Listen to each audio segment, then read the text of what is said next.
Utterly ruthless, fiercely driven to return his country to global dominance and no lover of the UK, Xi Jinping's past should remind Western leaders they underestimate him at their peril, as the first tell-all biography of hardline Chinese leader Xi reveals.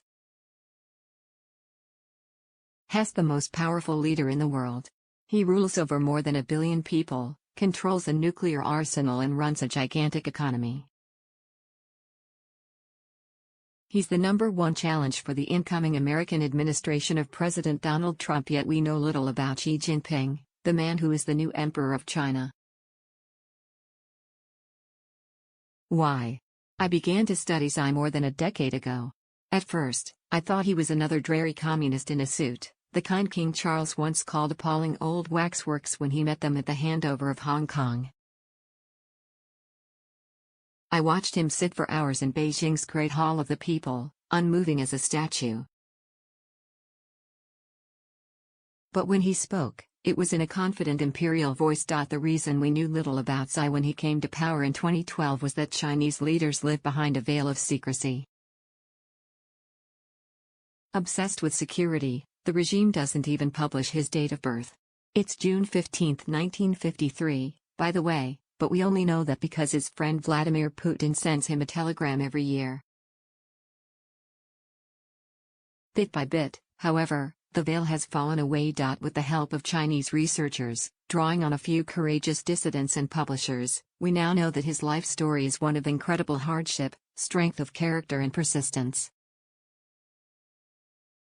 He has endured things that would have broken many politicians reared in the comfort and safety of the West, however much they tout their own backstories of overcoming humble origins or prejudice.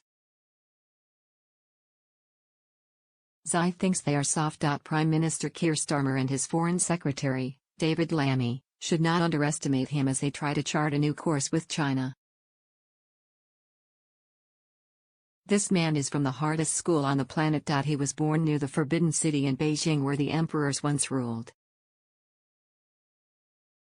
His parents were communist revolutionaries, following Chairman Mao Zedong. They rode into the capital, seized power and set up home in the nicest houses. Little Xi Jinping, pronounced Xi Jinping, went to an idyllic kindergarten, where they waved red flags and sang songs to Chairman Mao. But it all went wrong when his father fell from power in one of Mao's purges. Xi lost his parents, his home and his education. Denounced as the son of a gangster, he was bullied, beaten and paraded on a stage to be abused. Then he was detained by Mao's fanatical Red Guards. One rainy night, he escaped and ran to the small house where his mother was sheltering. She turned him away and reported him. More punishment followed. They told me I could be shot 100 times, he once recalled, so I thought, what is the difference between being shot once and being shot 100 times? What was there to be afraid of? Eventually, Xi was sent as a teenager to work in one of the poorest, most isolated parts of central China, joining millions of youths exiled from the cities. He lived in a cave, eating gritty food, with a wooden barrel as a shared toilet. Life was so hard that he escaped again. But he was caught and put to work in a labor gang digging sewers. Then he was sent back to the remote village to get on with it. Astonishingly, Xi made key decisions right then. He wouldn't fight the system. He would rule it. He joined the Communist Party after trying 8 times, made himself a village leader and eventually got back to university to take a worker-peasant-soldier degree. He had almost no secondary education, but he worked hard. It turned out that his family still counted. Mao forgave his father and the path to power was open again. It took Xi decades to climb to the top. He did it by persistence and scheming. One by one, his rivals fell away. The biggest threat to him came from a populist genius named Bo Xilai. But Bo fell foul of a scandal after his wife was convicted of murdering a British businessman, the old Harrovian Neil Haywood, by poisoning him over a business dispute. My inquiries for the book convinced me she could not have committed the crime and she was simply framed in a show trial. No matter, Xi triumphed. In power, Xi has been ruthless. He punished more than 1 million officials in a campaign against corruption. He has sacked generals and jailed bankers. Deaths in custody and suicides are common. His own hand-picked foreign minister, Qin Gang, a fluent English speaker who served in the Chinese embassy in London, vanished amid rumors about an affair, a love child in the CIA. 2 defense ministers have fallen out, so what does he want? Xi wants to make China great again. He once told Joe Biden that China had suffered so much at foreign hands that the lesson we learned is never given on anything. He thinks the Americans should get out of Asia and says the world trade system helmed by the West is wrong, even though it has led the Chinese people from poverty to prosperity in his lifetime. Then there is his strange friendship with Russia's President Vladimir Putin. Xi stood on a red carpet in the Kremlin and declared that the two of them were driving changes in the world not seen in 100 years. He has backed Putin's war in Ukraine with weapons technology and trade deals, while talking peace.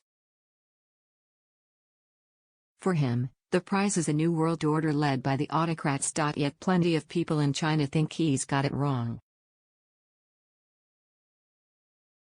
China and Russia are not real friends. I was given declassified American documents showing that Xi himself was tutored as a young man by China's defense supremo to fear and distrust the old Soviet Union. And even though Xi is actually making Russia a satellite state by extorting tough terms for his aid, what good can come of it? It makes no sense, say his critics at home, to wreck China's economy, already slowing down, by alienating the West. The rich who have done well out of China's rise don't want a war with the Americans and their allies, a war, make no mistake, that would involve Britain. Nor do millions of ordinary Chinese people, who are working hard to make better lives for themselves. The worry in Western intelligence circles is that Xi is badly informed, and that he is also a risk-taker. The other worry for this country is that Xi has no love for the United Kingdom. He was taught as a child that Victorian England stole Hong Kong, peddled drugs and plundered China in the Opium Wars of the 19th century. That is a distorted history lesson, but one which is still compulsory in Chinese schools. His own views did not improve when his first wife, the daughter of the Chinese ambassador to Britain, divorced him and left to live in London. In my book, I tell how he heard stories of her spending too much time with an eminent professor in Cambridge and how she gossiped at dinner parties about his habits. She has not been seen in public since going to China for her father's funeral in 2019. David Cameron came face-to-face with Xi's stony-faced intransigence when he led a forlorn delegation to Beijing in 2013 to promote the golden era between our two countries. The Prime Minister's Etonian charm fell flat at a moonlit banquet at which neither jokes nor flattery broke the ice. Undeterred, Cameron later invited the Chinese leader to pints in his local pub, but it was already closing time for the golden era. Then there was Xi's excruciating state visit to Buckingham Palace, when the first couple of China exchanged wary pleasantries with Queen Elizabeth and the Duke of Edinburgh. While Xi's second wife, a famous singer named Peng Liyuan, is renowned for her social graces, the Queen was unimpressed when other Chinese guests at a state dinner sat scrolling on their mobile phones and scoffing their own takeaways. Frivolous or not, impressions matter in a culture that prizes face.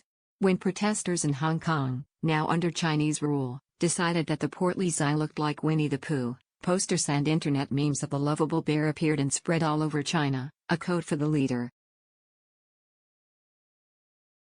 It took a while for Xi's army of censors to wake up to this threat to national security.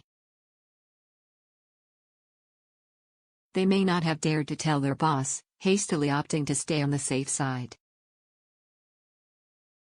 Winnie the Pooh is now banned in China. It sounds laughable, but nothing is left to chance when you work for the most powerful man in the world.